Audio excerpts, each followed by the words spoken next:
Let's talk about camp. Let's talk about the whole reason why we even met in the first place. As I've explained to you before, the College Assistance Migrant Program, or CAMP for short, is a first-year educational program for students with farm worker and migrant backgrounds.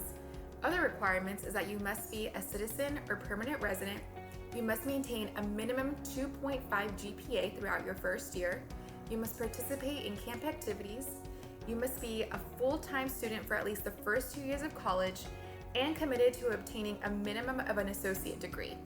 So cool, you're eligible. Now, how do you get in? UNG Camp is looking for 35 highly motivated students that want to get ahead in life through education.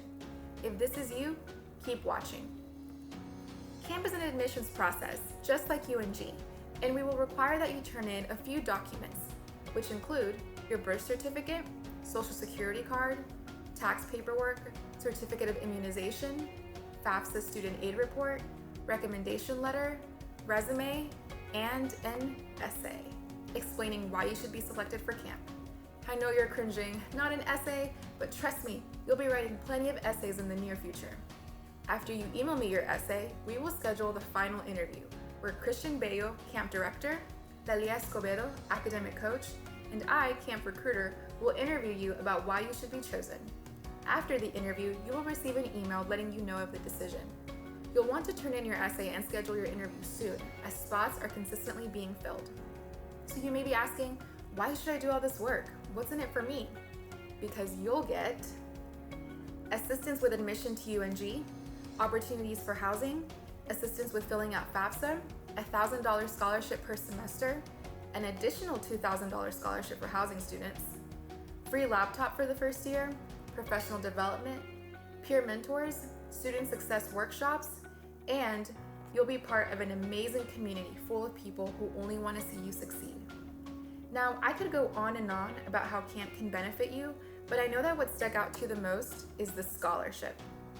Camp students will receive $1,000 at the end of each semester, so long as they meet camp requirements and get good grades. So please, just be a good student and demonstrate that you will do what it takes to be successful.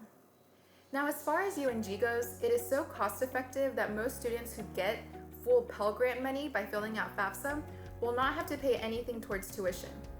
You can check to see how much you will potentially receive by looking at your FAFSA student aid report. The Pell Grant is need-based, meaning that they take into consideration your family's financial information. That is why they ask for tax return information. Your EFC, or expected family contribution, is how much they believe your family could contribute to your education, based on the information you provided on FAFSA. So, the lower the EFC, the more money you will get from Pell. The higher the EFC, the less money you will get from Pell. Now, aside from receiving money from Pell, those that have the Hope Scholarship will more than likely get money back, and that can be used for things such as books and other essential school items. And if you get other scholarships, that's even more money back in your pocket. So, how does this money thing work? There are multiple scenarios and every student's will be different.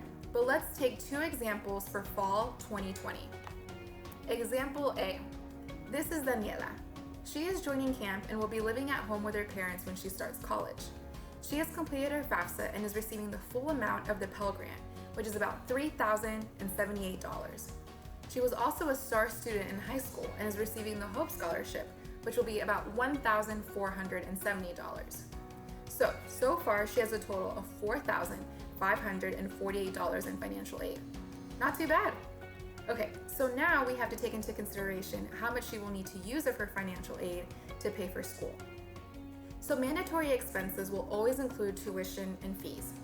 So Daniela is going to be a full-time student, as that is a requirement for camp, meaning she will owe about $1,602 for tuition.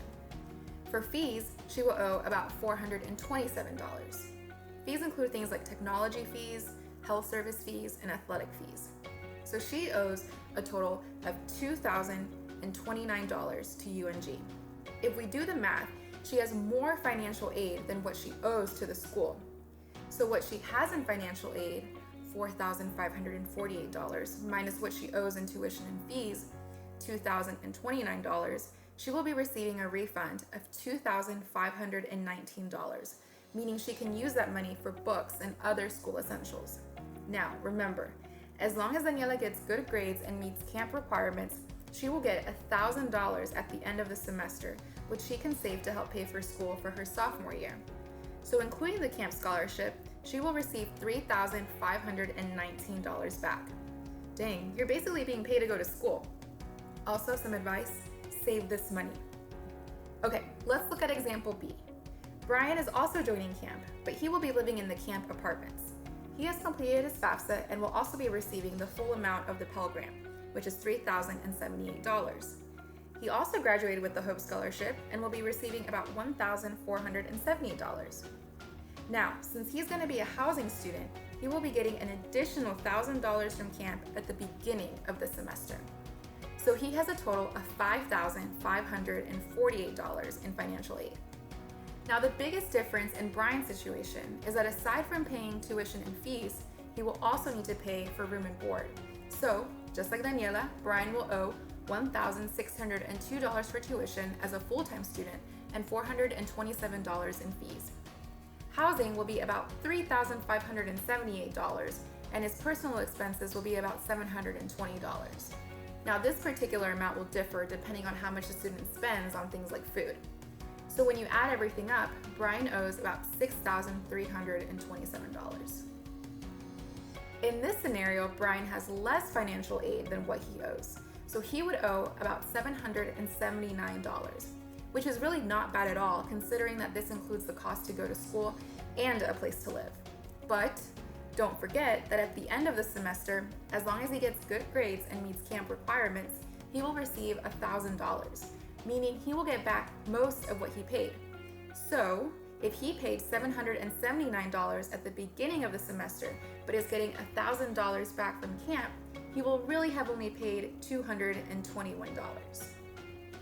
Now, in both of these scenarios, these students only received financial aid from the Pell Grant and the Hope Scholarship. This could be different for you. Maybe you have received other scholarships or have more financial aid than the students in these scenarios, meaning you could get more money back or not owe anything at all if you're housing. Or maybe you didn't get the full amount from the Pell Grant or didn't get the Hope Scholarship. That means that you could owe or have to pay more for housing. So keep in mind these scenarios are just examples and the amounts of each cost could differ. Also, I know I'm about to confuse you even more, but when you look at your actual student invoice on Banner and see a negative number as your balance, that means you are getting a refund.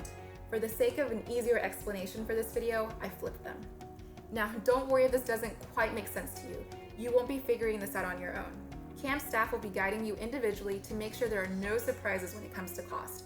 That's the last thing we want to happen. That is why it's important to complete your financial aid and verification process as soon as possible. And if you're struggling to pay any remaining balances, please let us know how we can help. Remember, the purpose of camp is to help you succeed, and that includes helping you overcome any obstacle you face before, during, and after your first year of college. Camp has got your back, but be sure to act fast before all 35 spots fill up. Contact me to let me know how I can help.